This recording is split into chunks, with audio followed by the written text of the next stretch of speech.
Bueno, muy buenos días para todos.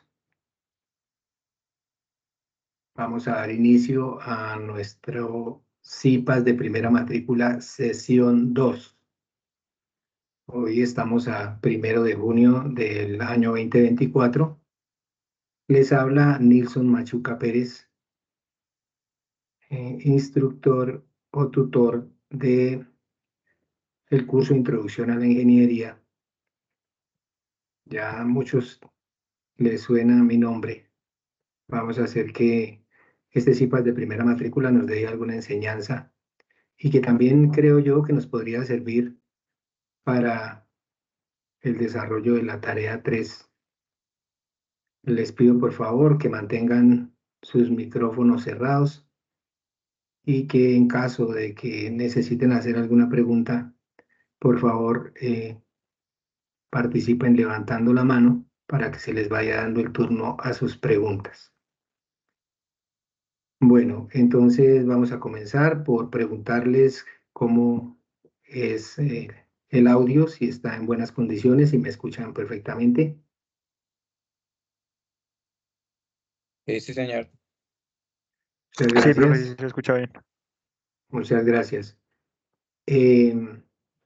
Entonces, como ustedes pueden ver, estoy compartiendo ya las diapositivas. Me confirman si se está viendo la diapositiva compartida. Gracias, William. También pueden participar con sus reacciones. Muy bien, Laura Natalí. Gracias.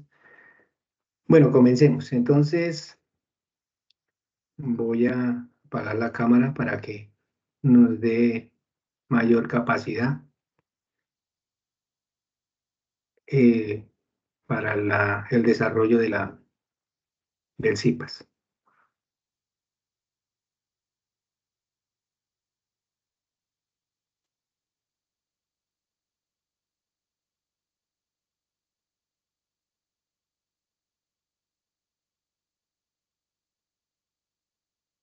Bueno, entonces, desde la Escuela de Ciencias Básicas de la Tecnología de la Información de la zona Centro Boyacá de el programa Ingeniería Industrial, realizamos el CIPAS de primera matrícula Introducción a la Ingeniería con código 212014, sesión 2. Recordemos que ya realizamos la sesión 1 y la réplica de la misma sesión 1, lo que quiere decir que esta sesión 2 tendrá una réplica el día miércoles 5 de junio.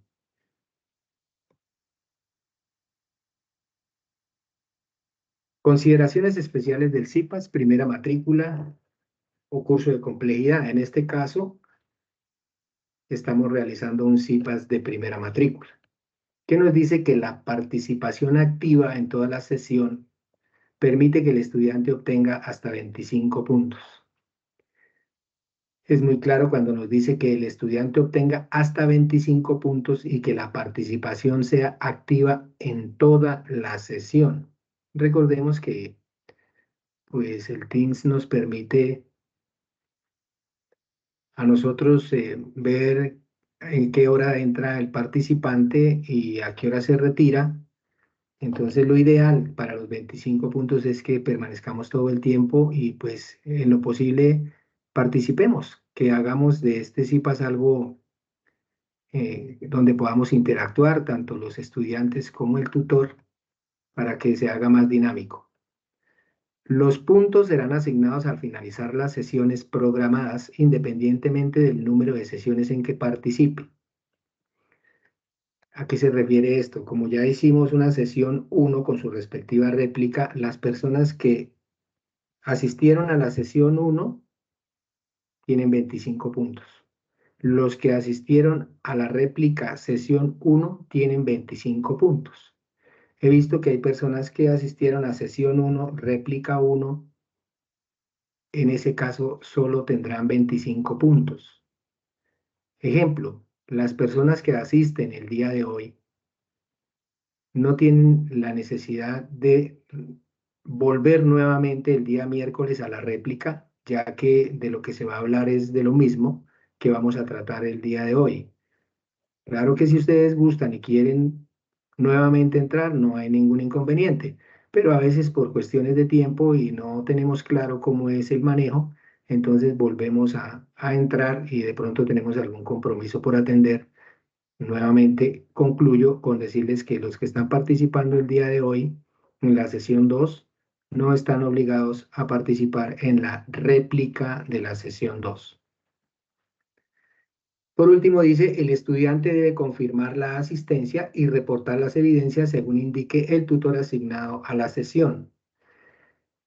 Debe confirmar la asistencia para que al confirmar la asistencia migre esa información a la plataforma donde debo evaluarlos, que es la plataforma del OIL. Es una plataforma interna que de pronto ustedes no conocen, pero que es allí donde va a migrar esa información en el momento que ustedes reporten la asistencia, que la confirmen. Esa confirmación de la asistencia la hacen en la misma parte donde se inscribieron. Ahí ya debe haber un botón donde dice confirmar asistencia para ustedes. Confirman su asistencia e inmediatamente migrará esa información a la plataforma que les estoy comentando. Eh, este CIPAS, pues es como una oportunidad que da la escuela para las personas que por X o Y motivo quieran subir su calificación, recordando de que la máxima puntuación del curso serán 500 puntos y que con 300 puntos se logra aprobar el curso. Estos 25 puntos de cada sesión nos pueden estar ayudando mucho. Entonces, les agradezco por la participación que tienen en estos momentos. Gracias Ingrid, muy amable. Esperamos a que, pues, ojalá las personas que no han podido asistir, por lo menos eh, participen, ya sea en esta o sea en la próxima sesión, para que tengan al menos 25 puntos.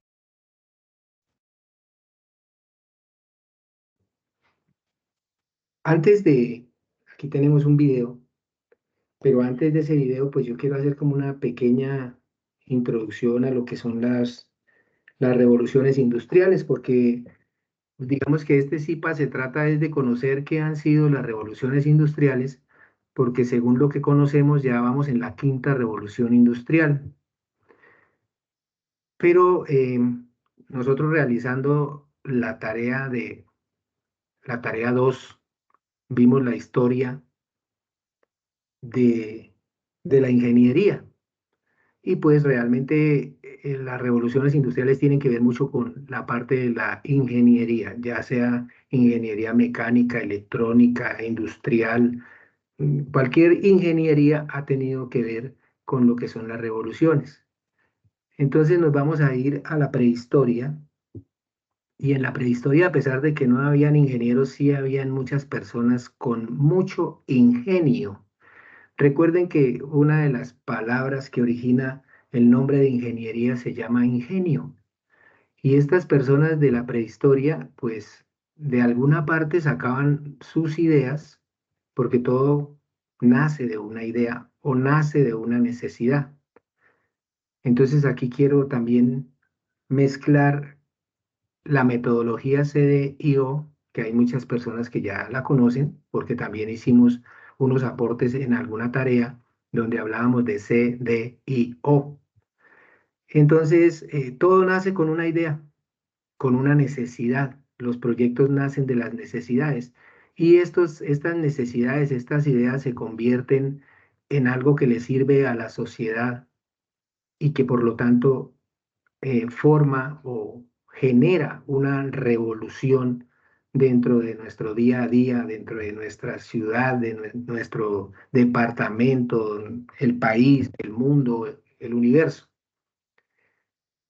Entonces, es bueno conocer que una idea puede transformar el mundo y que eso es lo que ha venido sucediendo desde la prehistoria. Entonces yo podría hablar de el invento de la rueda. No sé de dónde nació la idea o quién se puso a mirar como lo hizo tal vez Isaac Newton cuando descubrió lo de la gravedad, que se puso a mirar, hay un árbol y se cayó una manzana y el hombre dijo, pero ¿por qué se cayó esa manzana y cae así de esa forma? Y se puso a investigar y nació la ley de la gravedad. Entonces hay personas que se dedican a pensar, que se dedican a generar ideas y que de esas ideas, pues hasta el momento nosotros hemos ido evolucionando a medida que esas ideas nos ayudan a evolucionar con la tecnología. Entonces, por ejemplo, si vamos a hablar de el neolítico, hablando de la prehistoria, en el neolítico eh, empiezan ellos a sentir, digamos, hambre y necesidad de comer y se inventan la caza, pero entonces para cazar eh, tenían una forma que no era muy aconsejable hacerlo y se inventan los arcos y las flechas. Y entonces crean ahí un arma de caza, un arco con una flecha, se van a cazar y ya es más fácil conseguir los alimentos. También empiezan a transportarse por medio de las primeras canoas, se comienzan a hacer las primeras viviendas, que como ven ustedes en la presentación, tenemos allá esas viviendas allá que las podían hacer con las mismas pieles de los animales que cazaban. Pero también vemos allá que existe el fuego. También hubo una persona que, como estamos hablando del neolítico, de la edad de piedra, pudo suceder algo que generó en ellos una idea de la necesidad del fuego y que nosotros hasta este momento usamos el fuego. Ha ido evolucionando, pero tenemos fuego para nuestras necesidades. No solo en nuestras casas, las empresas también necesitan el fuego, donde se hacen forja, hacemos esa forja teniendo en cuenta como insumo el fuego. Donde tenemos calderas, pues nuestro insumo será el fuego, lo que quiere decir que desde hace muchos años hemos venido evolucionando y que hemos sido partícipes de esas ideas de esas personas que en ese momento generaron esas ideas. Si hablamos de la rueda, de la palanca, hablamos de, hasta de las diferenciales o de las grúas o de aquellos elementos para levantar grandes pesos, que eso se inventó con la palanca y una polea, que son inventos de hace muchos años, pero que en este momento han ido evolucionando tanto de que tenemos unas grúas, eh, digámoslo, de mucha capacidad. Tenemos torregrúas en la construcción, tenemos cualquier cantidad de elementos para evitar que nosotros tengamos que levantar cosas pesadas y que usemos esos elementos que nos ayudan. Entonces, vamos a ver el video. Ustedes me dicen, por favor, si ven imagen y sonido, sobre todo, pues porque la idea es que escuchemos con atención lo que ha sido la revolución neolítica y el desarrollo de la agricultura, que eso sucedió en el paleolítico. Vamos a ver.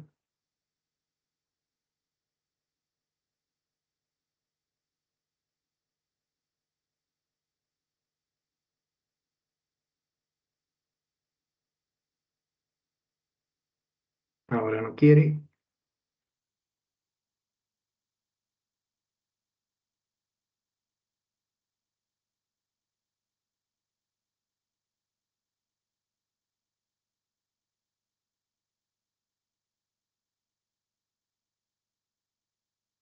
Y ahora aquí le decimos que fue. Comenzamos. Ustedes no están viendo, ¿cierto? Solo sale la pantalla, profe. Ok. Vamos aquí un momento.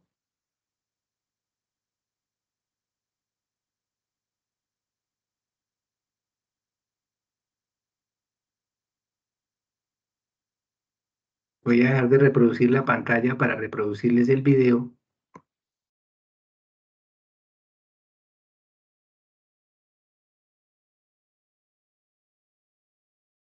Estamos viendo ya la pantalla del video, ¿verdad? Sí, señor. Sí, señor. Ok. ¿Están escuchando? No. Ok, entonces regáleme un segundo.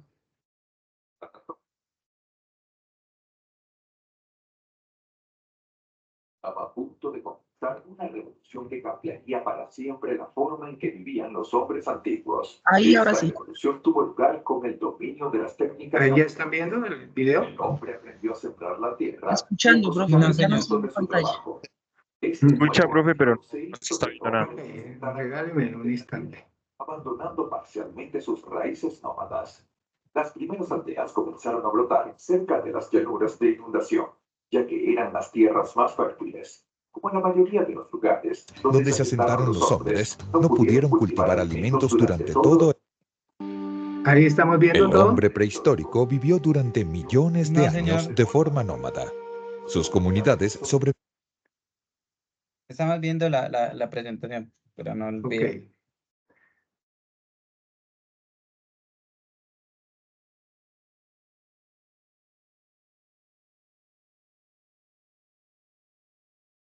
Compartir. Incluimos sonido. Compartimos. Ahí estoy compartiendo, ¿verdad? Sí, señor. Ahora el sonido. el Sí, hombre señor, ya tenemos prehistórico sonido. vivió durante Ok. millones de años de forma nómada. Sus comunidades sobrevivieron de la caza y la recolección de frutos y raíces. Por esta razón, los hombres vivían en constantes migraciones en busca de alimento. Pero estaba a punto de comenzar una revolución que cambiaría para siempre la forma en que vivían los hombres antiguos. Esta revolución tuvo lugar con el dominio de las técnicas agrícolas. El hombre aprendió a sembrar la tierra y a cosechar el fruto de su trabajo. Este nuevo hábito se hizo que el hombre se asentara gradualmente en la tierra, abandonando parcialmente sus raíces nómadas. Las primeras aldeas comenzaron a brotar cerca de las llanuras de inundación, ya que eran las tierras más fértiles. Como en la mayoría de los lugares donde se asentaron los hombres, no pudieron cultivar alimentos durante todo el año. Los hombres comenzaron a dar preferencia al cultivo de cereales, que además de ser nutritivos, podían ser almacenados por largos periodos. Sin embargo, algunos de estos cereales estaban a menudo a merced de plagas y roedores. Durante este mismo periodo histórico, el hombre también desarrolló la habilidad de domesticar animales. El perro fue ciertamente uno de los primeros animales en ser domesticado. Sería utilizado como animal de trabajo, ayudando en la seguridad de las comunidades, la caza y el ganado. Hay algunos requisitos básicos para que un animal pueda ser domesticado. Esto no debe competir con los humanos por la comida. Por lo tanto, los animales que se alimentan de pasto o de sobras serían ideales. Lo ideal es que estos animales no entren en pánico fácilmente, pero si esto no es posible, deben comportarse como un rebaño cuando se asustan. Porque al formar grandes grupos serían fácilmente controlados por sus dueños y sus perros de pastoreo. Estos animales domesticados con el propósito de proveer de alimento a los humanos también deben alcanzar rápidamente la madurez. Tanto la agricultura como la ganadería se utilizaban también para fines distintos de la alimentación. El cuero de los animales se utilizaba de varias maneras, tanto para la ropa como para la producción de otros artículos. Y los animales como las ovejas, además de proporcionar carne y leche, también proporcionaban su lana. También cultivaban plantas como el lino y el algodón para la producción de productos textiles. Estas pequeñas aldeas comenzaron a producir excedentes y así empezaron a intercambiar con otras aldeas sus productos por otros productos producidos en otros lugares. De esta manera, la práctica de hacer comercio comenzó a ser cada vez más común. El dominio de estas tecnologías generó las condiciones básicas necesarias para el surgimiento de las primeras ciudades.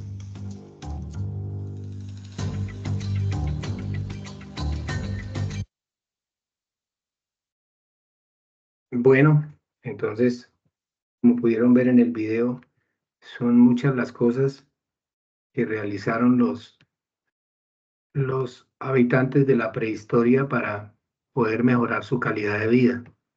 Cada invento, cada nueva idea, cada proyecto, pues se hace con el ánimo de mejorar la calidad de vida de la sociedad. Nosotros estamos dentro de esa sociedad. Entonces, hasta nosotros mismos podemos generar nuevas ideas que nos permitan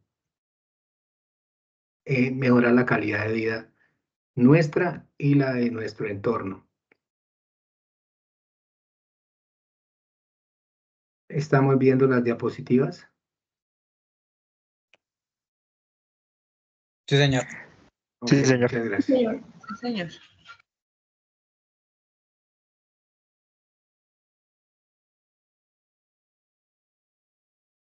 Ok.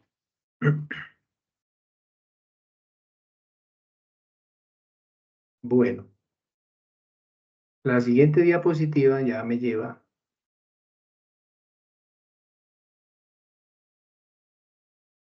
a la revolución de la mecánica o la revolución industrial mecanizada, que tiene como ícono el motor a vapor. Esta revolución de la mecánica o la primera revolución industrial se genera a mediados del siglo XVIII, en eso del año 1760, donde se generan las máquinas a vapor y se coloca o se genera, se inventa el ferrocarril, ya que anteriormente el transporte de las personas se realizaba por medio de la locomoción generada a base de caballos, es decir, dependiendo de la capacidad que se necesitara, era la cantidad de caballos. Por eso es que en los motores se coloca la capacidad como HP o horsepower, caballos de fuerza. Es de ahí de donde nace la idea de colocar esa medida de capacidad. Es decir, nos remitimos a muchísimos años eh, mm, de diferencia para colocar una medida, teniendo en cuenta que cuando se comienza el transporte ya no se usan los caballos, sino los motores. Este ferrocarril, pues, nos ayuda a transportar personas y a transportar materiales, materiales que en ese momento eran como ejemplos, tenemos el carbón, la madera, los productos agrícolas, y también tenemos el barco a vapor, que antes los barcos se podían desplazar a base del viento. Por eso es que nosotros en algunas películas que vemos de la edad antigua, miramos es barcos con velas, ya que esas velas al retener el aire empuja la vela y lo que hace es que se desplace el barco. Entonces ya después de que sale el barco a vapor, entonces se disminuyen los tiempos para el desplazamiento de ese elemento de transporte. Y entonces también comenzamos a hacer uso del mar, teniendo en cuenta de que ya tenemos un motor a vapor, un barco a vapor, que pues nos ayuda a desplazarnos con más velocidad y que ayuda a transportar materiales para la construcción y eh, digamos que las cosechas al mismo tiempo que se devuelve con los insumos agrícolas. Entonces, la revolución industrial, la primera revolución industrial, pues ya es como más, digamos que nos facilita el trabajo por medio de la mecánica, de lo mecanizado, de la transmisión mecánica de fuerza. Ya muchas cosas cambiaron y ya no había la necesidad de que el hombre, digamos que se esforzara tanto en realizar un trabajo porque habían varias máquinas que nos ayudaban a realizar nuestro trabajo. Pero es de aquí cuando comienzan las ideas de qué tanto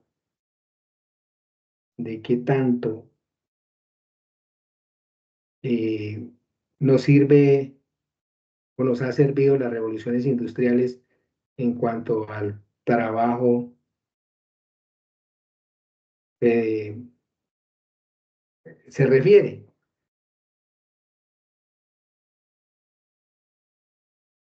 Bueno, ahí les voy dejando esas inquietudes. ¿Qué piensan o qué van pensando ustedes de esas evoluciones con las revoluciones industriales y la mano de obra del trabajador o la mano de obra calificada y no calificada? Como síntesis, entonces, la revolución mecanizada se refiere al proceso de transformación económica, social y tecnológica que cambió radicalmente y reemplazó el trabajo manual y la tracción animal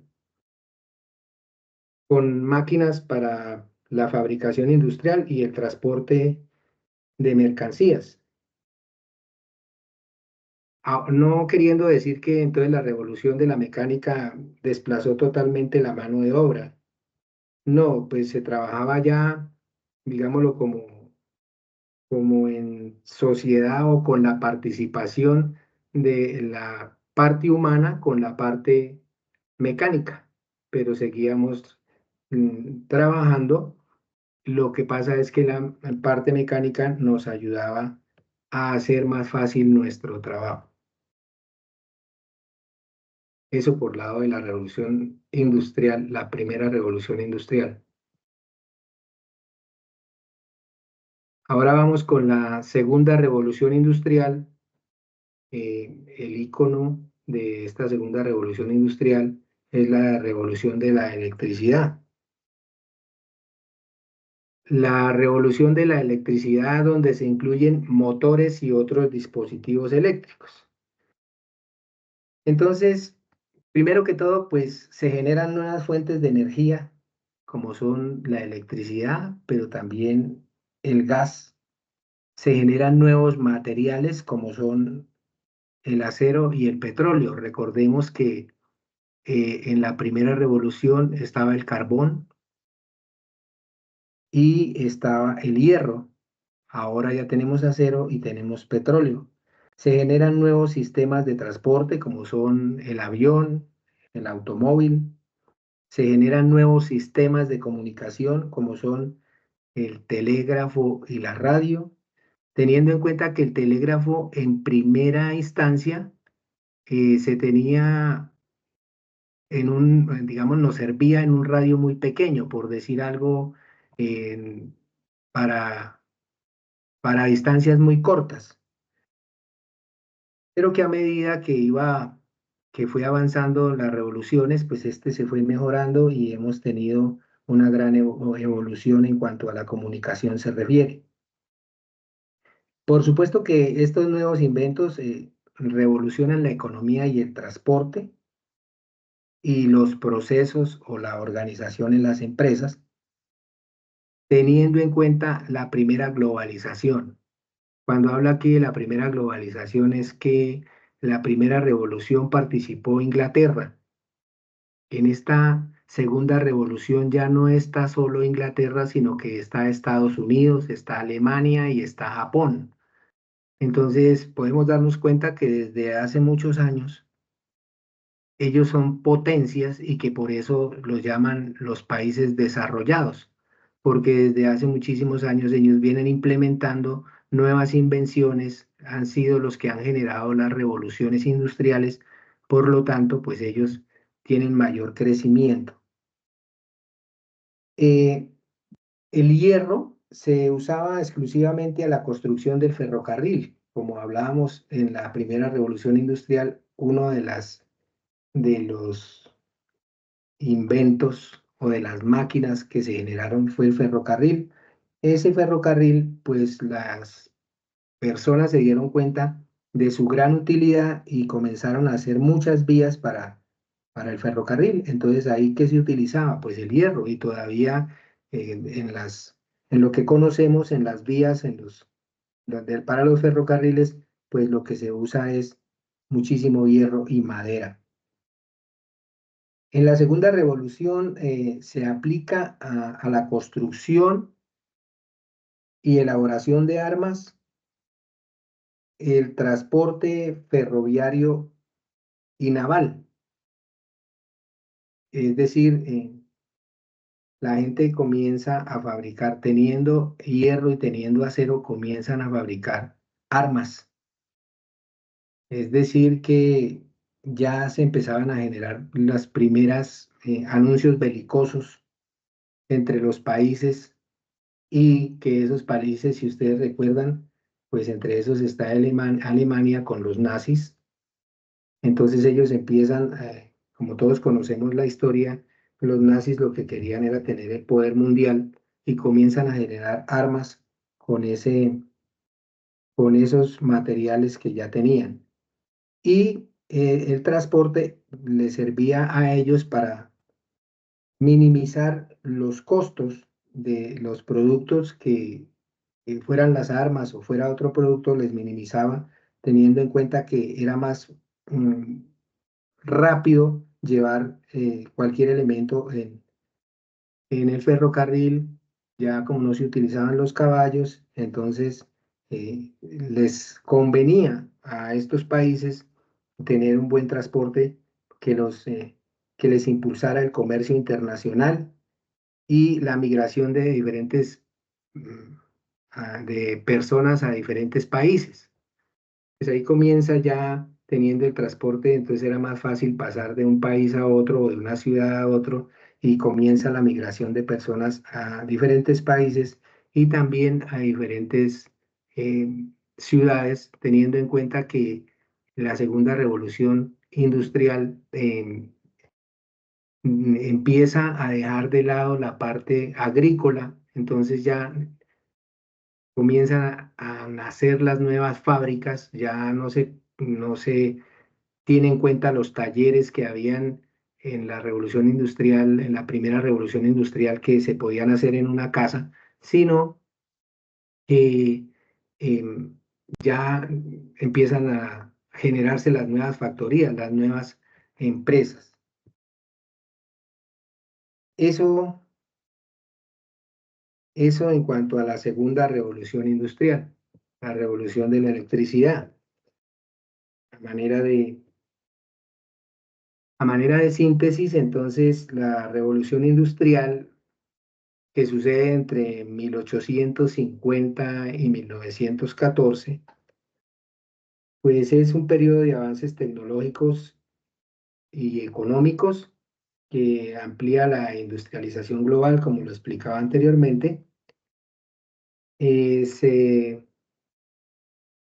destaca la producción del acero, el uso del petróleo y la electricidad. Esto pues transforma la vida cotidiana con nuevos materiales, energías y medios de comunicación y transporte. Como lo decía anteriormente, todos estos cambios van generando pues unos cambios en la vida cotidiana de cada uno de nosotros, en cada uno de los países que se incluyen o se relacionan con esos cambios de las revoluciones industriales. Vamos a seguir con la tercera revolución industrial, que me habla de la revolución de la informática, la automatización de los procesos industriales y el uso de las TICs. Entonces, para comenzar, vamos con la revolución de la informática. En 1970 aparece la computadora, que es, digamos que el icono, así como en la revolución industrial, el icono fue, en la primera revolución fue el barco a vapor. En este caso, en la tercera revolución industrial, pues el icono es la computadora, y aparece el televisor y el teléfono. Entonces recuerden que teníamos el telégrafo, ya cuando vieron el uso que se le podía dar un buen uso a ese telégrafo, entonces comienzan a, a realizar pruebas para que el telégrafo no solo se pueda usar en pequeños espacios o en, digamos que en el tamaño de una ciudad, sino que se pueda hacer más amplia la comunicación con el teléfono.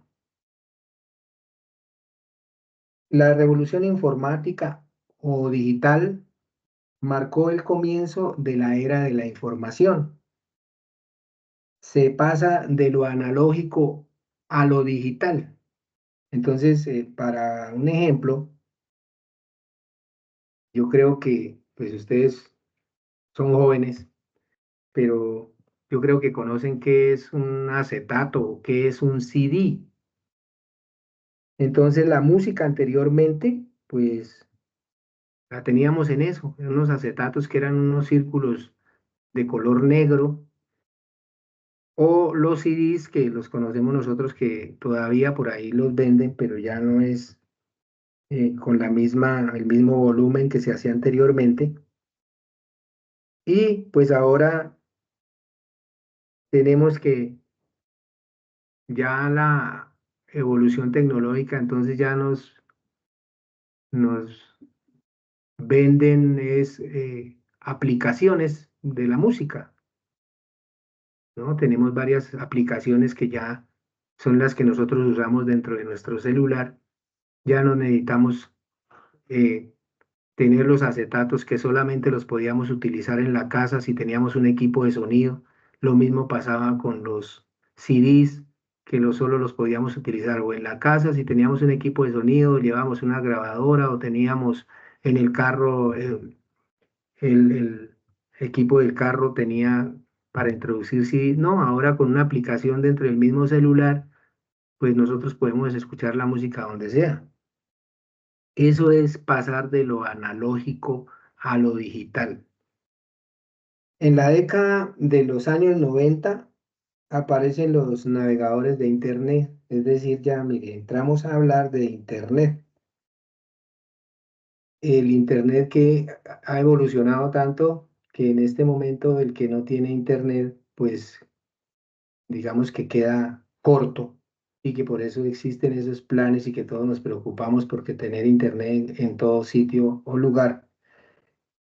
Y entonces en ese tiempo pues aparecen los navegadores como son el Internet Explorer y el Netscape Navigator, que ya en este momento pues ya no existen, porque así han ido evolucionando tanto el Internet que ya esos exploradores cambiaron a los exploradores que nosotros pues conocemos, como son Google, como son Mozilla, como es Edge, como son muchísimos que hay en este momento y que tienen mayor capacidad y mucha más velocidad.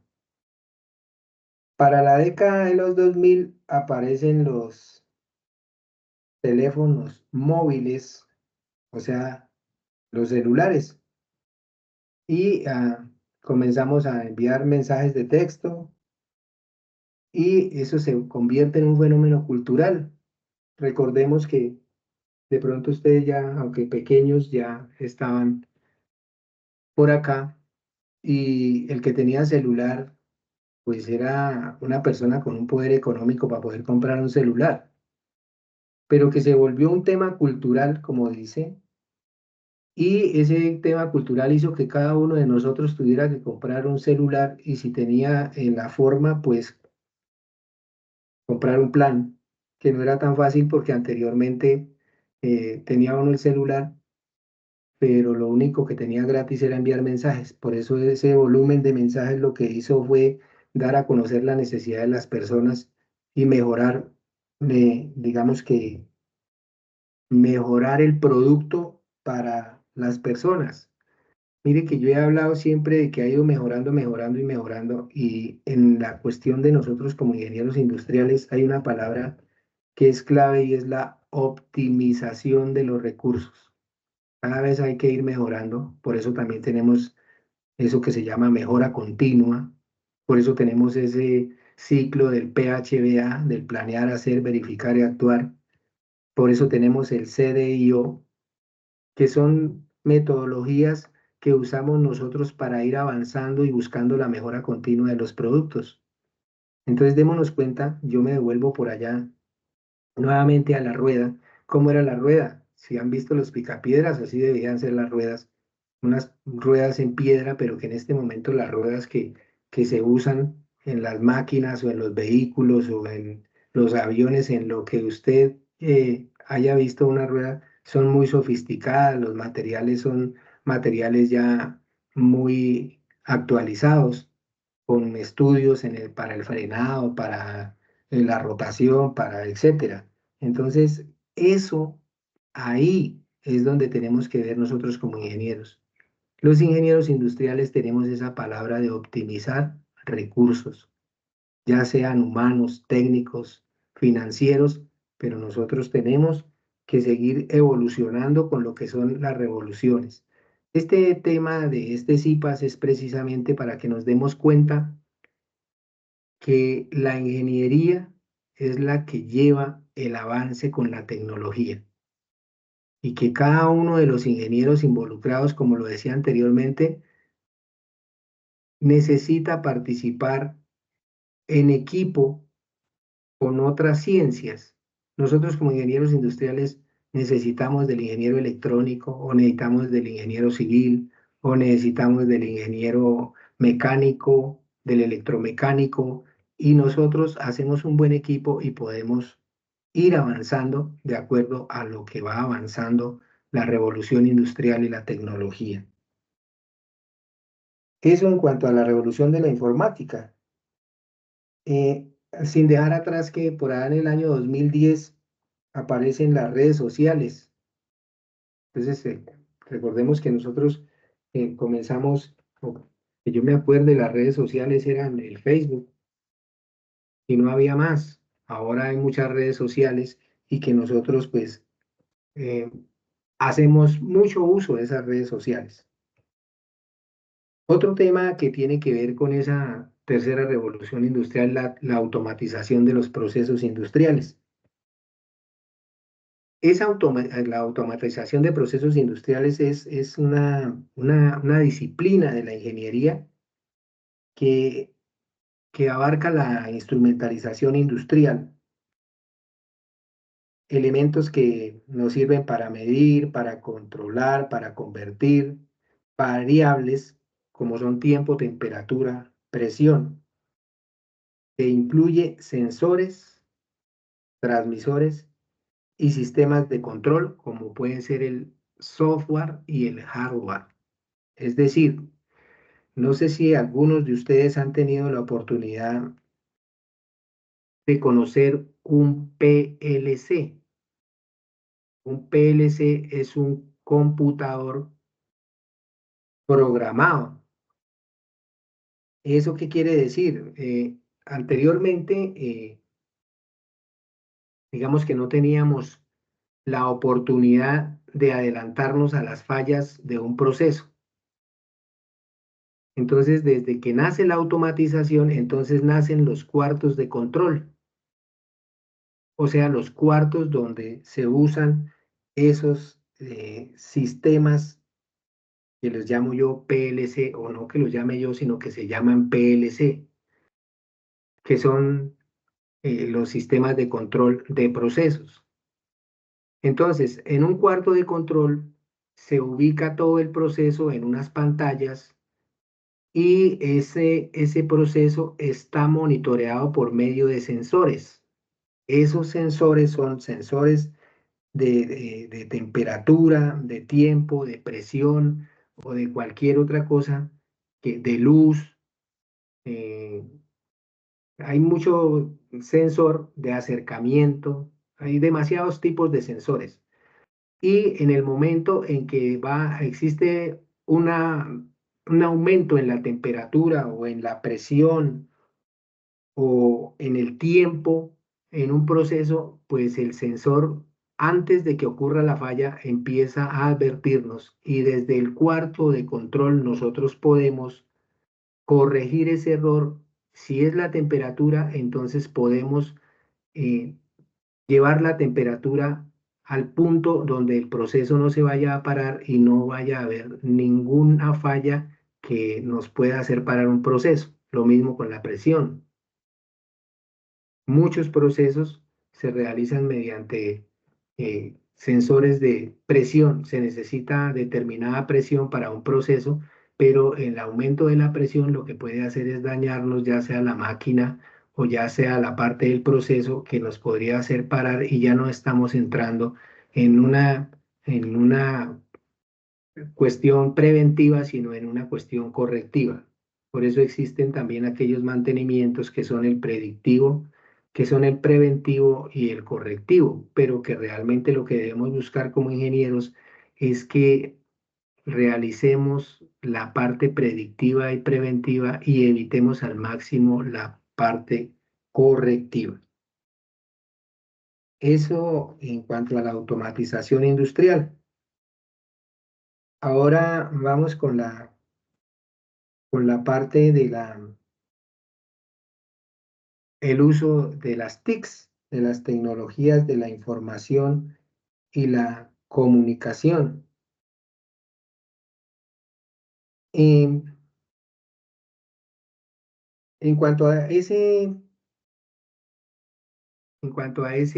ítem, tenemos que hablar nosotros, devolvernos a la parte del telégrafo, del teléfono, del televisor, del computador y del Internet. Las tecnologías de la información y la comunicación fueron las que permitieron la automatización de los procesos y la eliminación de las tareas repetitivas, lo que generó reducción de errores y la mejora en la eficiencia. Adoptar las TICs proporcionó a las empresas una ventaja competitiva y mejoró su capacidad de adaptarse a los entornos empresariales que pues están en constante cambio. Las TICs se caracterizan por ser, digamos que, no visibles. Nosotros no vemos el Internet, o sea, lo usamos, mas no lo vemos.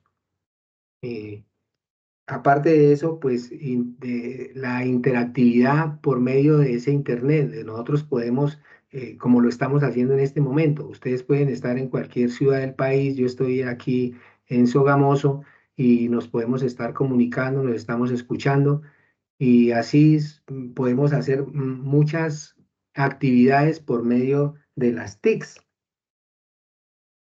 También la cuestión de la innovación, la cuestión de la digitalización, influenciaron mucho más sobre los procesos, o sea, ya los procesos se hicieron más fáciles, como lo vimos ahorita cuando hablamos de la automatización, que se pueden controlar de manera mucho más fácil.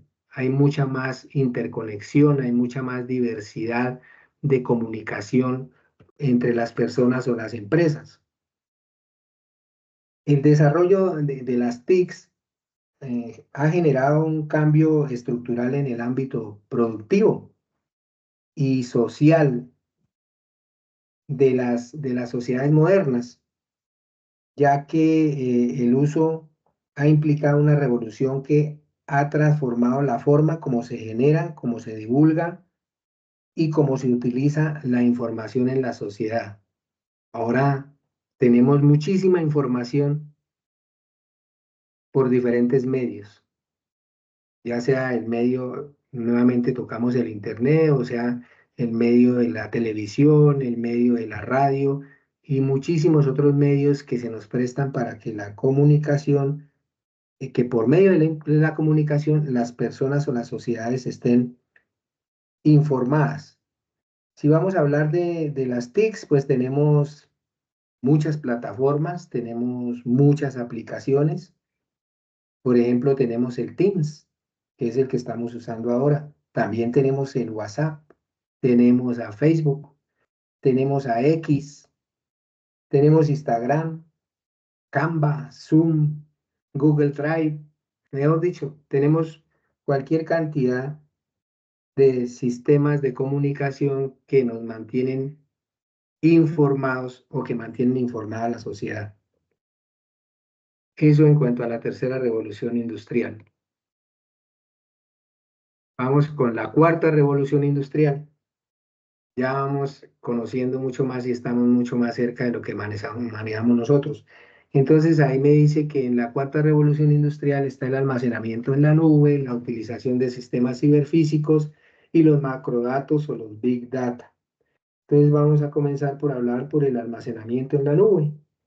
El almacenamiento en la nube, pues todos conocemos qué es la nube, que es donde se guarda o es un modelo de computación que permite almacenar datos y archivos de Internet a través de proveedores de computación, a los cuales se accede mediante la red pública de Internet o una conexión de red privada. El almacenamiento en la nube hace que ya no sea necesario comprar y administrar la propia infraestructura de almacenamiento de datos, lo que le brinda agilidad y durabilidad a los datos en cualquier momento y lugar. Quiero decir con eso que anteriormente usted tenía que guardar sus datos, almacenar sus datos o pagarle a una empresa para que guardara sus datos. En caso de que yo tengo en un computador cierta cantidad de datos, entonces había un programa que lo vendía a otra empresa y esa empresa todos los días, digamos que por medio de la internet y de los sistemas de información, extractaba de mi computador toda esa información y la guardaban ellos allá en sistemas mucho más grandes. Ahora, al aparecer el almacenamiento en la nube, pues ya no es necesario que usted le pague a esas otras empresas, sino que pague por un almacenamiento en la nube dependiendo de la cantidad o la capacidad que usted necesite para guardar sus datos y que los pueda utilizar en cualquier lugar, en cualquier momento. Eso con el almacenamiento en la nube. Ahora me habla también de la utilización de los sistemas ciberfísicos. Los sistemas ciberfísicos, pues son sistemas que integran la capacidad de computación, almacenamiento y comunicación. Discúlpenme un momento.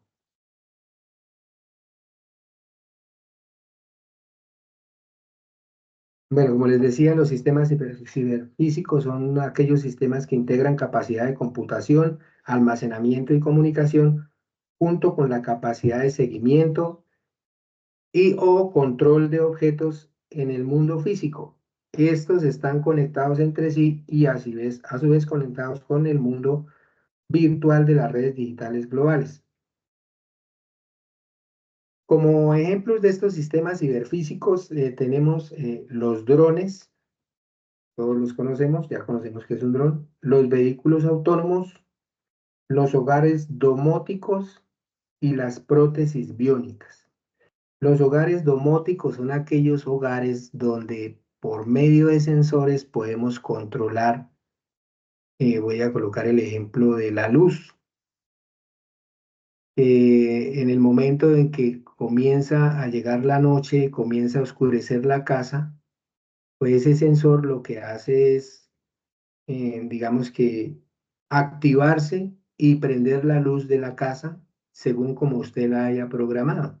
Si usted quiere que solo al llegar la noche se active la luz de la sala, lo puede hacer. Si quiere que se active toda la luz de la casa, lo puede hacer. También en cuestiones de temperatura, si está muy fría la casa en la parte interna, entonces un sensor de temperatura hace que la calefacción de la casa se active y suba unos grados de temperatura a los que usted haya programado o quiera.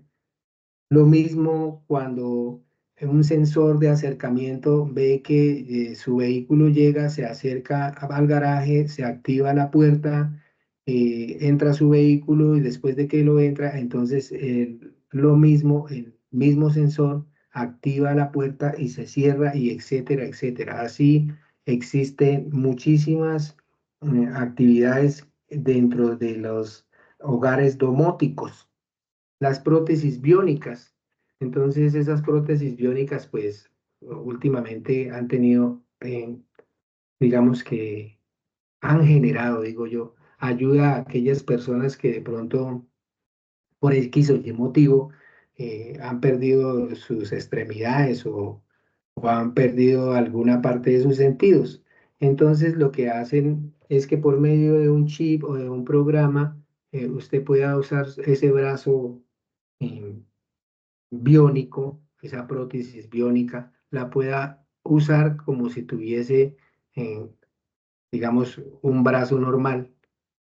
Claro que valga la redundancia, aclaro que nunca una prótesis biónica podrá realizar los mismos movimientos o sentir lo mismo que siente un brazo original, un brazo de nuestro cuerpo. Un sistema ciberfísico puede controlar un proceso de fabricación de piezas de, de una industria.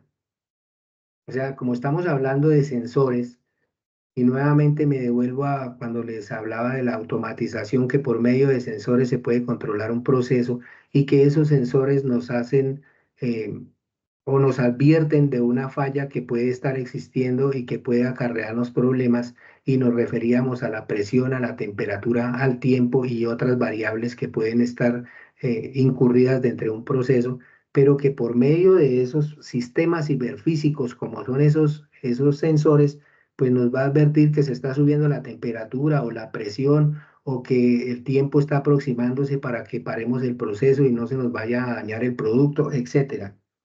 Entonces, gracias a esos datos que obtienen los diferentes sensores instalados en las máquinas que están conectadas entre sí y con la red, o sea, nuevamente metemos aquí la red, el sistema ciberfísico puede realizar, como les decía, diagnósticos, predecir fallas, optimizar los procesos e incrementa la productividad de la empresa. Si nosotros tenemos buen manejo de los procesos, pues no vamos a tener paradas, esas paradas imprevistas, porque existen unas paradas de planta que son programadas. Hay unas paradas que, por decir algo en el sector, estamos en Sogamoso y tenemos Acerías Paz del Río. Acerías Paz del Río programa sus paradas de planta con anterioridad, por unos, pondría yo mínimo unos 3 meses, programan esa parada de planta que les va a durar un mes y es en la cual entonces van a hacer el mantenimiento predictivo o preventivo. No siempre paran por hacer algo correctivo, aunque existen esas paradas correctivas, pero ya es por que de pronto hubo algún descuido y se dañó una pieza o una máquina sufre un desperfecto y nos toca hacer una parada correctiva, que son las que, como les decía anteriormente, debemos evitar al máximo. Quisiera hacer un breve paréntesis para decirles que espero que ya hayan confirmado su asistencia. Recuerden que si no confirman la asistencia, entonces no migra la información para poderles calificar sus IPAs. Ingrid dice que ya hizo la confirmación. Me gustaría saber si todos ya la hicieron con una reacción de la manito, eh, un ok, un dedito arriba. Y eso, gracias Laura Natalí.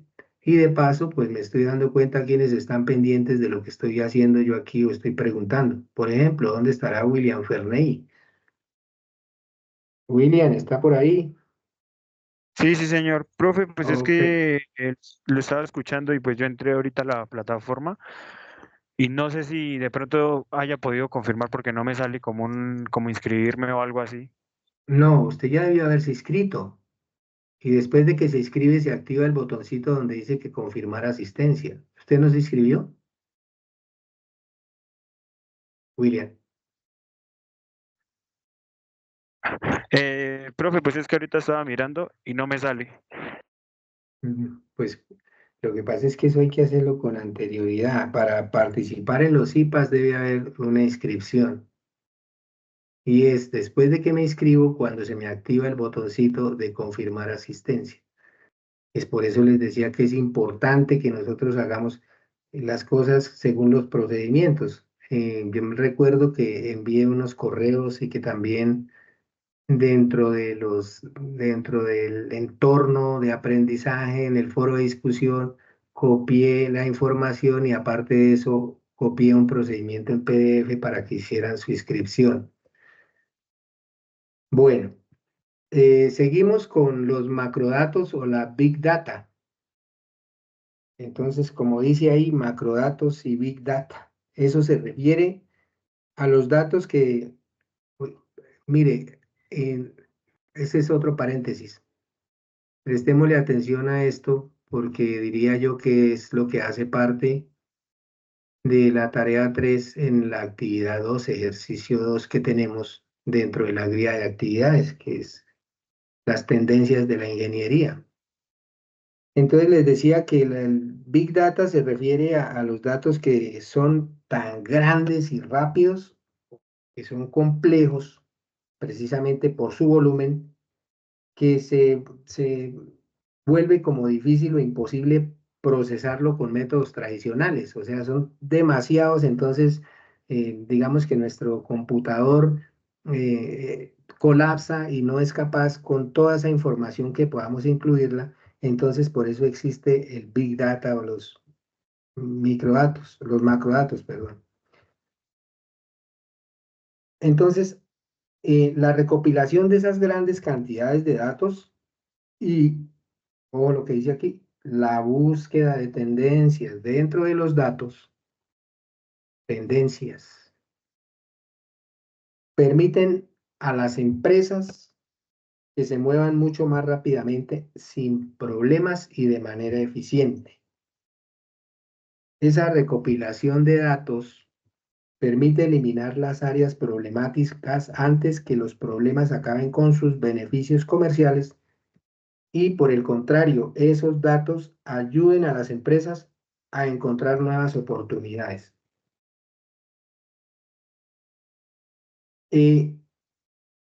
Son tantos los datos que hay ahí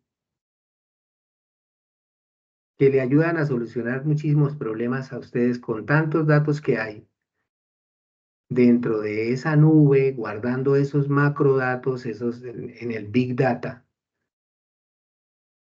Cualquier inquietud o duda que usted tenga la puede resolver con esa magnitud de datos que hay allá.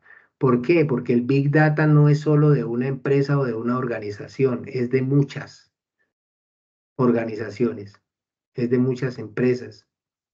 Y entonces existen muchísimas ideas o muchísima información que ha sido entregada al Big Data precisamente para que las personas la usen y logren solucionar cualquier inquietud que tengan. Algunas de esas plataformas del Big Data o del almacenamiento del Big Data está el Dropbox, Claro Drive, Google Drive, Microsoft OneDrive, Amazon Drive.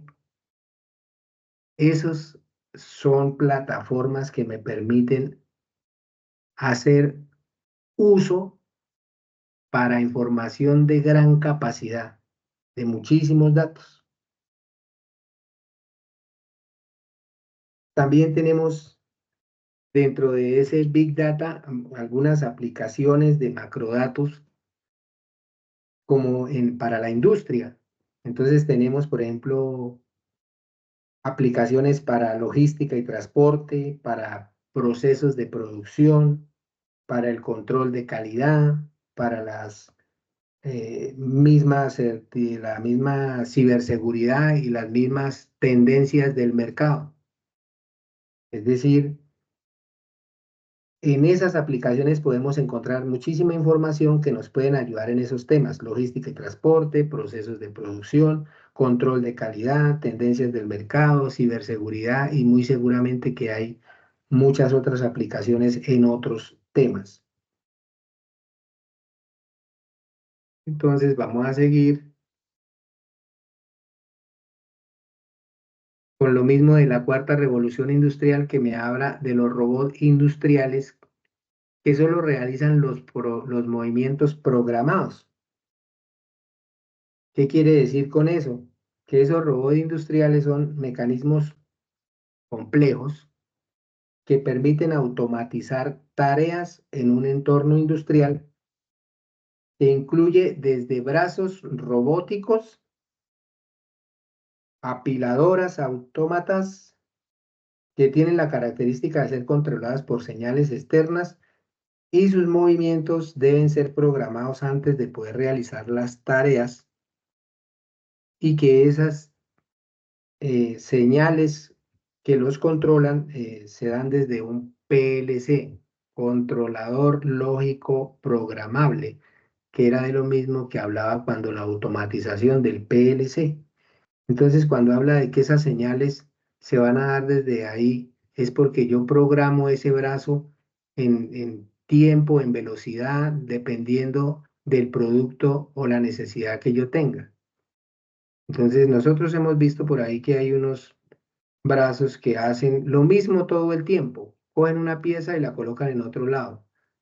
Y todo el tiempo están haciendo lo mismo. Esto nos genera a nosotros, a los trabajadores, una ayuda muy importante, porque hay un riesgo que se llama el riesgo mecánico, y es precisamente por enfermedades que se generan por los movimientos repetitivos.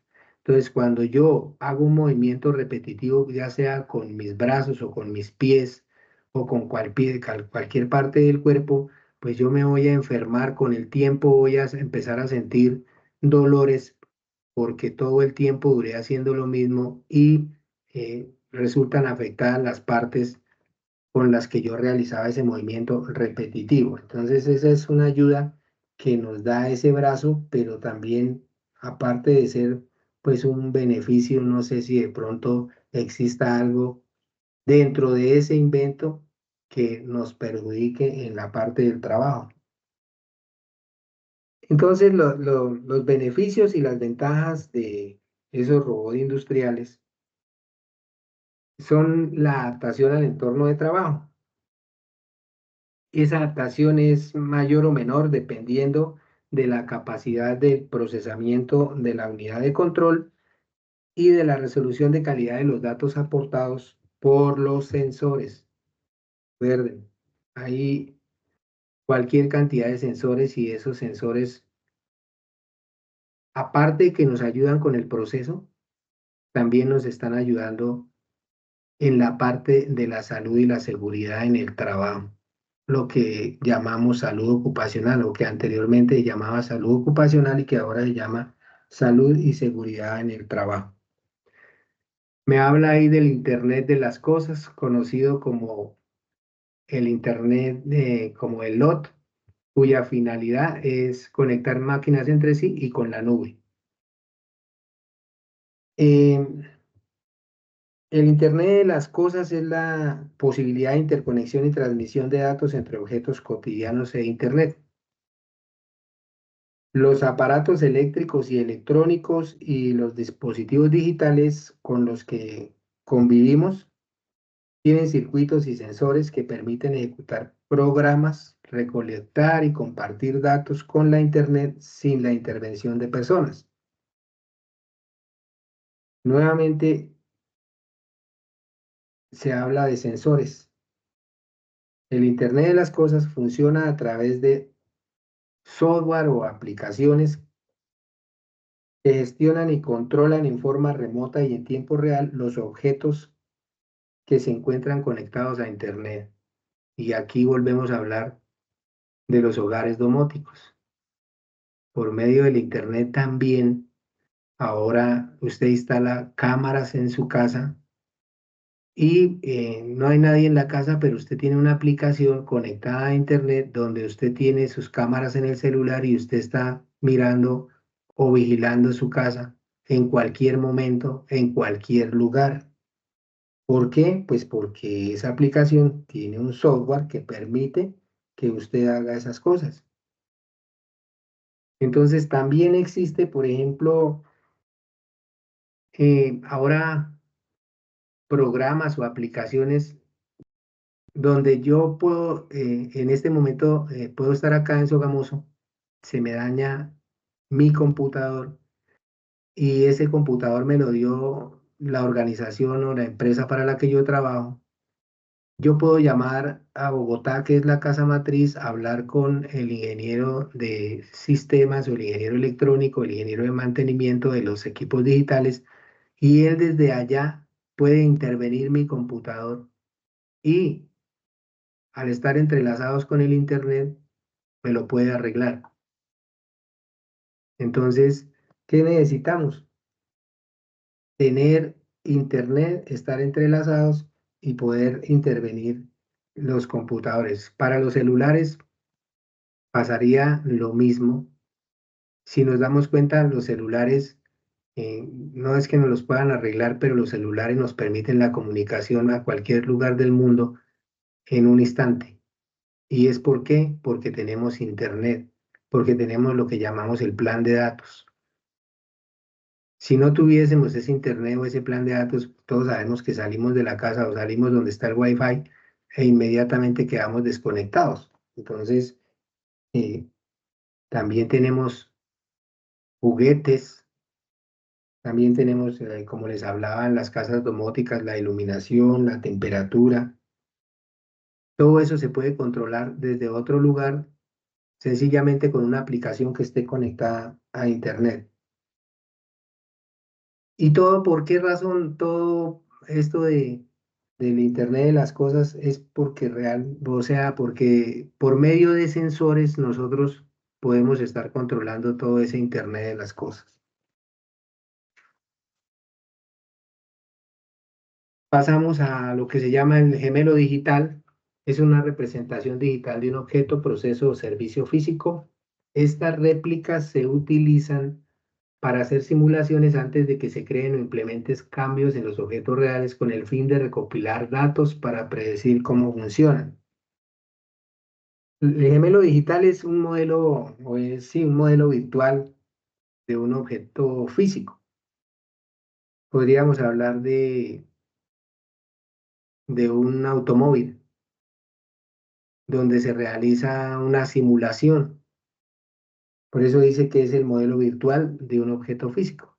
Entonces hay simuladores donde usted se puede, está el carro, pero al entrar usted, entonces por medio de algún elemento, usted empieza a simular que está conduciendo y le pueden realizar un examen en un gemelo de esos digitales a ver qué tal hace usted las cosas y si usted puede eh, conseguir su licencia de conducción por medio de una simulación en un gemelo digital. Existen muchísimas simulaciones o gemelos digitales por medio de los cuales nosotros podemos prevenir o predecir qué puede estar sucediendo o cuáles son las fallas de un proceso. Es decir, vamos a enfocar toda esta información que tenemos a los procesos industriales, que es donde nosotros podemos estar involucrados en cualquier momento de acuerdo a la profesión que escogimos. Entonces, ¿qué pasa? Cuando usted simula, usted puede prevenir. Digamos, en el caso que estábamos hablando de un aprendiz de conducción, se pueden dar cuenta en las fallas si no tiene buena manipulación de el timón o no manipula bien los pies para usar los pedales. Entonces podemos ir corrigiendo las fallas que tiene y podemos ir avanzando de una mejor manera con ese aprendiz de acuerdo a las fallas que presenta en las simulaciones en tiempo real. O sea, una simulación en tiempo real me deja detectar las fallas que estoy teniendo. ¿Para qué? Pues para poder prevenir o poder mejorar esos procesos de acuerdo a las fallas que se han visto o que se presentaron. Eso en cuanto a los gemelos digitales. Ahora vamos con la quinta revolución industrial. La quinta revolución industrial me habla de cobots, ya hablamos de inteligencia artificial, ya hablamos de gemelos digitales, Ya hablamos de sistemas ciberfísicos, entonces nos queda hablar de lo que son los cobots, la inteligencia artificial, la fabricación auditiva. Entonces, los cobots dicen que realizan tareas repetitivas, cansadas, peligrosas, además eliminan errores. Entonces, esos cobots se definen como robots colaborativos que sirven para automatizar procesos industriales, como dicen allá, para tareas repetitivas, manuales o que pongan en peligro a las personas. Tareas repetitivas, cansadas, peligrosas y además eliminar errores. Entonces, esos cobots aportan precisión, optimizan los procesos, dan como resultado cadenas de producción de mayor calidad y pues en conclusión mejoran mucho la producción, por lo tanto las utilidades. De todas maneras, esos cobots no pueden trabajar solos y siempre lo han dicho que puede que la tecnología avance mucho, pero que siempre el humano va a ser el que los controle. Entonces estos cobots tienen que trabajar con operarios que se adaptan con facilidad a cualquier, o sea, estos cobots se adaptan con mucha facilidad a cualquier proceso de trabajo. Al fin y de cuentas son robots, ¿no? Pero que siempre van a estar controlados por el humano, pues él es el quien los programa. Ya si el robot falla, debe revisarse por qué falló dentro de su programación. Puede haber algo mal o no se controló a tiempo alguna advertencia que presentó esa programación. Esos, aquí nuevamente hablo de seguridad y salud en el trabajo por lo de tareas repetitivas, cansadas y peligrosas. Ellos nos ayudan mucho en esas tareas que son monótonas y rutinarias. Entonces, la monotonía y la rutina es un riesgo psicosocial, aparte de que si estamos trabajando con máquinas, estamos hablando de riesgos mecánicos y que son riesgos que afectan a las personas, ya sean en enfermedades laborales o sea con accidentes de trabajo. Entonces, se están evitando por medio de estos cobots las enfermedades laborales y los accidentes de trabajo. Cuando se reducen esas enfermedades laborales y esos accidentes de trabajo, entonces entramos en lo que se llama calidad. El control, estamos haciendo un control a la calidad y estamos haciendo más productividad. Producimos más con menos enfermedades laborales y con menos accidentes de trabajo que, de acuerdo a la legislación, hablemos de la legislación nacional en Colombia, es uno de los objetivos que tiene la seguridad y salud en el trabajo, reducir esos índices de accidentalidad y de enfermedades laborales. Hablamos de inteligencia artificial, que todo el mundo ya sabe que la inteligencia artificial es el lenguaje que permite que los robots realicen tareas. Y hemos visto ya robots. En la UNAM tenemos a Victoria, ¿no? Victoria es nuestra inteligencia artificial, que si usted quiere saber algo le pregunta a Victoria y Victoria le contesta de acuerdo a lo que usted le pregunte. ¿Cuál es la tarea de Victoria? La tarea de Victoria precisamente es darnos información según la necesidad de la persona que la necesite. Le podemos preguntar sobre la normativa de la UNAM, le podemos preguntar sobre matrículas, le podemos preguntar sobre los grados, le podemos preguntar muchas cosas a Victoria y ella nos va a ayudar a solucionar ese problema. Entonces, ¿qué es la inteligencia artificial? La inteligencia artificial es la combinación de algoritmos planteados con el propósito de crear máquinas que presenten las mismas capacidades que el ser humano.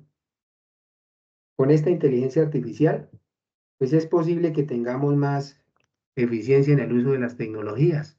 Pero como les digo, siempre se dice que a pesar de que dice que tenga las mismas capacidades de un ser humano, no va a tener muchas cosas que tiene el ser humano. La inteligencia artificial no tiene sentimientos. La inteligencia artificial no tiene cosas que son innatas de una persona. Cuando hablamos de la razón y del corazón, entonces hablamos de cosas diferentes. La razón va con lo que se llama la cabeza y el corazón va con lo que llamamos el sentimiento. Entonces, las inteligencias artificiales no tienen sentimientos. Tienen mucho de razón, mas no de sentimientos. No puede tener las mismas capacidades de un ser humano. Con la inteligencia artificial, entonces, pues nos vamos a ahorrar un poco de tiempo, digamos, en lo que se llama información o investigación. Con la inteligencia artificial nos va a rendir más el tiempo. ¿Por qué razón? Porque existen esos algoritmos que si usted necesita tener una información sobre un tema en especial, ya no va a ir a la biblioteca y tiene que desplazarse una cierta cantidad de tiempo para llegar allá. Luego tiene que sacar unos libros y tiene que, no, ya la inteligencia artificial la tenemos en los computadores, los tenemos en los celulares. No sé si a ustedes les ocurra que ustedes empiezan a mirar en el celular, ya sea en Facebook o en una de las páginas o en un buscador sobre un producto en específico. Vamos a hablar de que vamos a mirar cierta clase de zapatos y que después le empieza a llegar sola información, solas notificaciones de zapatos. La inteligencia artificial en el celular empieza a mostrar la información que usted está buscando. Entonces, a veces uno dice, pero oiga, mire lo que me está llegando yo hace, sí, claro, la inteligencia artificial del celular nos ayuda a, a buscar lo que estamos necesitando, porque vieron que a nosotros nos interesa ese tema, entonces empieza a llegarnos información sobre eso. Ahora, la inteligencia artificial no solo nos ayuda con esa información en texto, también nos ayuda con imágenes, con simulaciones, con ambientes artificiales. Es decir, la inteligencia artificial ya está copando nuestro entorno y pues muchas personas no están de acuerdo porque dicen que la inteligencia artificial está metiéndose en las cosas privadas de las personas, que ya sabe demasiado de cada una de las personas y que ya nadie tiene privacidad por la inteligencia artificial. Ahora hablamos de la realidad aumentada. La realidad aumentada nos permite la interacción entre ambientes virtuales y el mundo físico, entre ambientes virtuales y el mundo físico, posibilitando que estos dos se mezclen a través de un dispositivo tecnológico como las webcams o las cámaras web, los teléfonos móviles y las tablets. Es de lo que estamos hablando ahorita. De que nosotros buscamos algo y esa información corre con tanta velocidad que ella nos empieza, por medio del celular, empezamos a recibir mucha información, o por medio del computador o por medio de las tablets, empezamos a recibir información sobre el mismo tema. La realidad aumentada se caracteriza por combinar el mundo real con lo virtual, ofrece interacción en tiempo real, interactúa con el entorno en 3 dimensiones. Esas 3 dimensiones o componentes son un objeto real que funciona como referencia para la interpretación y creación del objeto virtual, la presencia de un dispositivo con cámara, con un teléfono móvil o la webcam o una imagen de un objeto real y, por supuesto, que si estamos hablando de aparatos electrónicos, necesita de un software que sea responsable de interpretar las señales que se interpretan en las cámaras o en los celulares. La realidad aumentada es otra simulación, otro tipo de simulación. La realidad aumentada es como simular con objetos en tercera dimensión. Existe una casa y yo puedo con simulación estar dentro de esa casa, y esa casa yo puedo caminar dentro de la casa, puedo subir las escaleras, puedo entrar a los cuartos, puedo simular por medio de esa casa que está virtualmente, simular cosas reales en el tiempo real.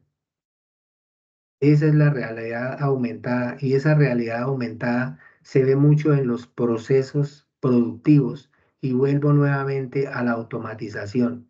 Yo puedo estar en un cuarto con una serie de pantallas donde está mi proceso.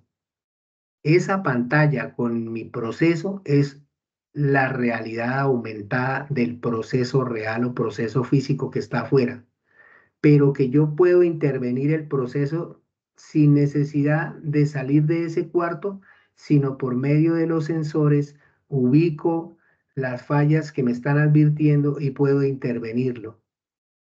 Esa es la realidad aumentada, intervenir desde un PLC un proceso que está en físico. Y seguimos con la fabricación auditiva. Esa fabricación auditiva son impresiones en tercera dimensión que se utilizan principalmente por los ingenieros, arquitectos, diseñadores industriales, entre otros. Esta tecnología suprime el dibujo manual.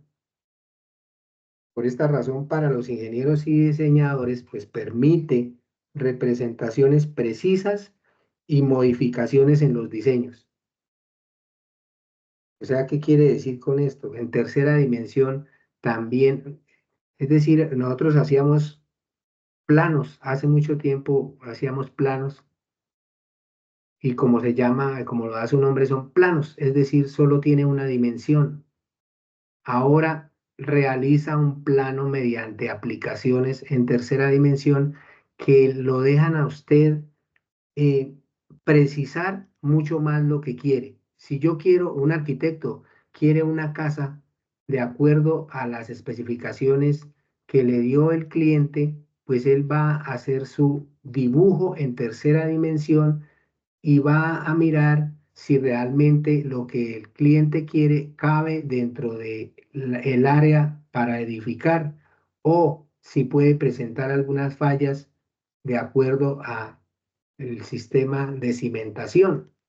Es decir, es mucho más fácil ver las cosas en tercera dimensión para identificar fallos que se puedan presentar que sobre un plano que hacíamos en una hojita o en un pliego de papel. Es mucho más fácil ahora hacer esas impresiones o hacer esos planos en tercera dimensión. Aparte de eso, esta fabricación aditiva no es auditiva, como dice allá es aditiva, o sea, como adicional, fabricación adicional. Ahí está mal escrito en donde dice auditiva. Esta fabricación aditiva eh, permite también la personalización de productos. Puede haber un producto en el mercado, ya existe y yo lo quiero mejorar. Entonces, mediante esta fabricación aditiva, yo tomo ese producto, lo pongo en tercera dimensión y empiezo a arreglarle ya sea su presentación o podemos arreglarle que lo teníamos en vidrio, lo vamos a volver en plástico, lo podemos hacer simulaciones de qué capacidad o qué presión o qué temperatura puede soportar, y lo podemos mejorar y sacar un mejor producto. Eso pasa, como les comentaba a ustedes, con las casas, con los carros, con el calzado, con muchos productos que anteriormente tomaban largo tiempo para realizarse, entonces ahora los podemos hacer en minutos. Bueno,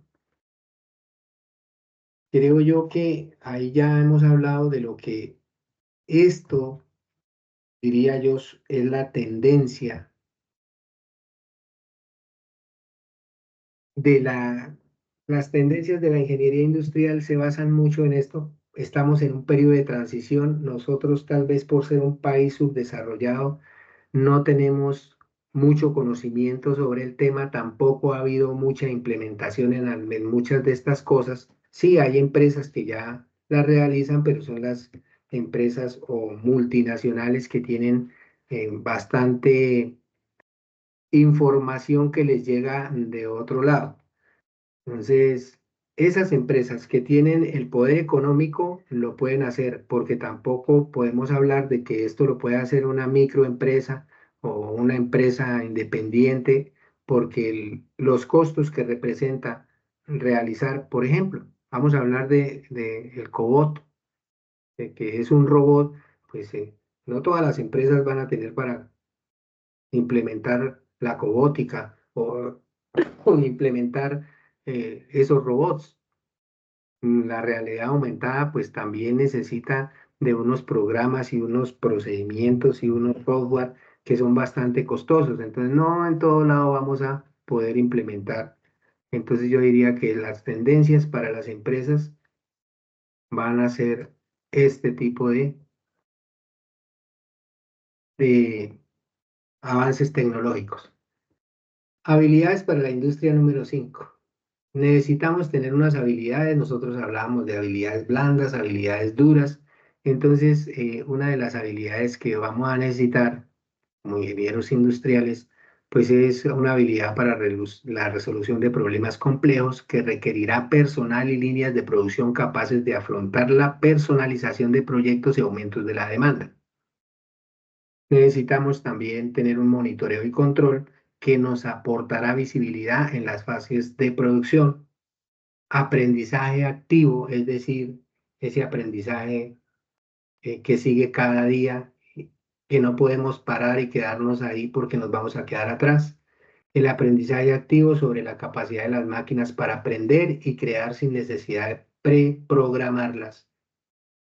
Esta es una tendencia que no está muy lejos,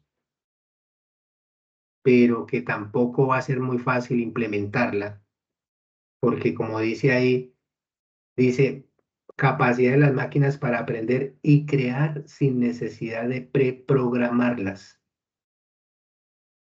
Es decir, con lo que esas máquinas día a día van acumulando de información, ellas mismas van a trabajar, van aprendiendo cada día y no hay necesidad de preprogramarlas porque con la información y con el quehacer diario, ellas van aprendiendo tantas cosas que van a poder trabajar sin ningún tipo de programa. La flexibilidad productiva, los procesos deberán ser flexibles, capaces de no detenerse bajo cambios de demanda. Es decir, todos los procesos deben ser flexibles, deben adaptarse a los cambios. No podemos seguir pensando en que los procesos deben seguir siendo iguales porque la tecnología es dinámica, va cambiando y tenemos que adaptarnos a esa nueva tecnología. Capacidad predictiva, recreación de escenarios donde se puede visualizar y predecir todas esas demandas y comportamientos del cliente, es decir, nosotros por medio de toda esa información que nos está llegando, podemos ir avanzando e ir adelantándonos a lo que quieran los clientes, a lo que busca el cliente, ahora a los nuevos zapatos, a la nueva ropa, a las nuevas máquinas, a los nuevos televisores, a los nuevos celulares, esa capacidad predictiva que nos vayamos adelantando a esas necesidades de los clientes. Adopción tecnológica, que no se tratará de invertir tecnología, sino de saber el grado de madurez de la empresa para adecuarse a los retos que están por llegar. Es decir, adelantarnos por medio de la información que encontramos en la nube, con el Big Data, con todos esos elementos que hemos hablado del día de hoy. Entonces, tener en cuenta que tenemos que adoptar esa tecnología, irla adoptando. ¿Para qué? Pues para adelantarnos a lo que necesitamos. Vamos a ver un video nuevamente. Esperemos que nos abra. Mientras estamos en el video, voy a enviarles por el chat lo de la encuesta de satisfacción para que por favor la llenemos.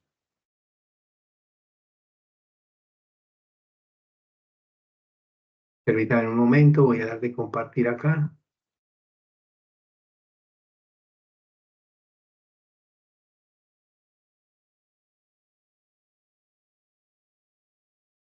Listo. Bueno, entonces vamos a compartir el video.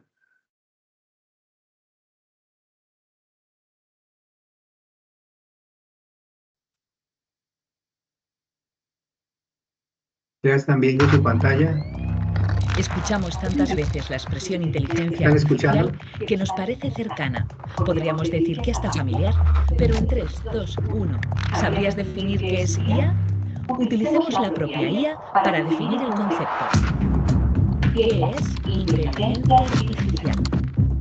La respuesta más concreta. La inteligencia artificial, Artificial Intelligence o IA, es la simulación de procesos de inteligencia humana por parte de máquinas, especialmente sistemas informáticos. Incluyen el aprendizaje, la adquisición de información y reglas para el uso de la información, el razonamiento, usando las reglas para llegar a conclusiones aproximadas o definitivas, y la autocorrección. La IA sería cualquier software que replique capacidades humanas, ya sea para tareas específicas o para tareas más amplias. El desafío es que sean capaces de entender y reaccionar con el entorno a un nivel más profundo. Alan Turing, el matemático británico que fue capaz de descifrar la máquina nazi Enigma, fue el primero que lanzó la pregunta de si las máquinas pueden pensar, y propuso un método para averiguarlo, el test de Turing. Este test se cumpliría cuando un humano interactuara sin saberlo con una máquina y fuera incapaz de distinguir que ésta no era un humano. Pero el punto de partida real fue la conferencia de Dartmouth en el año 1956, cuando John McCarthy, Marvin Minsky y Claude Shannon acuñaron el término y lo definieron como la ciencia e ingenio de hacer máquinas inteligentes, especialmente programas de cálculo inteligente. Hasta hoy, donde la inteligencia artificial ha dejado atrás incontables mitos para convertirse en algo mucho más cercano de lo que imaginamos. No hay robots en cada casa que permitan olvidar todos nuestros problemas domésticos o que nos hagan compañía. No hay un sistema complejo que domine nuestras vidas como imaginaron los autores de ciencia ficción. Bueno, con permiso de un pequeño aparato que te acompaña a todas partes. Sí. Ese móvil que abres decenas de veces al día contiene esa inteligencia artificial invisible, que a veces somos incapaces de detectar y que está en la mayoría de los servicios que utilizamos. Las películas que nos recomiendan, los productos que nos ofertan, las noticias que llegan a nuestro móvil, la escapada que nos hará desconectar o no. Amazon, Google, Netflix, Facebook. Hasta ese recuadro amarillo que nos enfoca nuestras caras cuando nos hacemos un selfie. Desde que nos levantamos hasta que nos acostamos, donde no está la IA, el desarrollo de las grandes empresas tecnológicas ha acelerado un proceso que va a tener todavía un mayor impacto en nuestras vidas. Las máquinas tienen más capacidad que los humanos para reconocer patrones, algo que será muy útil en el diagnóstico de las enfermedades, pero aún son incapaces de aprender de manera asociativa, como hacemos los humanos. Un niño ve un perro y sabe reconocerlo rápidamente, mientras que una máquina lo reconoce después de ver millones de ejemplos de perros y de no perros. Si además queremos enseñarle que el dueño del perro es Juan, tendremos que empezar de nuevo con el entrenamiento. Los humanos somos capaces de enmarcar todos los resultados específicos en un conjunto más amplio. Reconocemos rápido al perro y a su dueño y los relacionamos. Los algoritmos son muy buenos en una cosa, pero solo en esa cosa. Nosotros somos capaces de ver la panorámica y asociar todos nuestros conocimientos. ¿Hasta dónde serán capaces de llegar? Todavía queda mucho camino por delante, por lo que los expertos han acuñado unas siglas en inglés, FATE, que contiene cualidades que deben ir a la par con las investigaciones. Apunta. La S es fairness, justicia. La tecnología tiene que ser justa y no discriminar. Tiene que haber garantías de que se trate con igualdad. La A es accountability, responsabilidad. Tenemos que tener muy claro a quién se atribuye la responsabilidad de las consecuencias del uso de estos sistemas. La T es transparency, transparencia. Es muy importante que sea legible y que se explique en términos no técnicos, que sea comprensible por un ciudadano o una ciudadana media. Entender cómo funcionan estos sistemas que se están creando, qué tipos de datos se están utilizando, cómo los están utilizando, etc. Y la E es ethics, ética. Hay que asegurarse de que el uso y aplicación de estos sistemas y su desarrollo están de acuerdo con el conjunto de valores éticos y principios que como sociedad respetamos y aceptamos. Probablemente no te has planteado nada de esto, pero ¿sabes cuánto te queda para llegar al trabajo? El teléfono nos lo dice sin que le hayamos preguntado siquiera.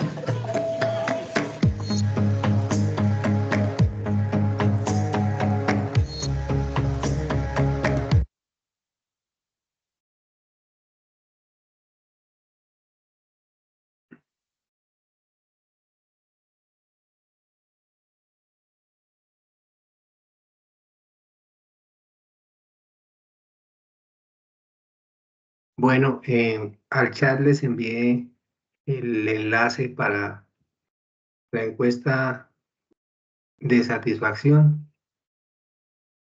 para que me hagan el favor y la llenen.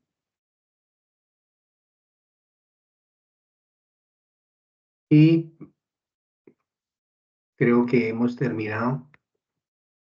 Agradecerles su asistencia, esperar que hayan confirmado su asistencia. Teníamos una cantidad considerable de inscritos, de los cuales veo que participaron 5 personas. Entonces, desearles, si no tienen preguntas, por supuesto, voy a dejar de grabar. Si tienen preguntas, por favor, las pueden hacer antes de detener la grabación. Si no, pues entonces pedirles el favor de que llenen la encuesta de satisfacción y desearles que tengan un buen fin de semana. Muchas gracias.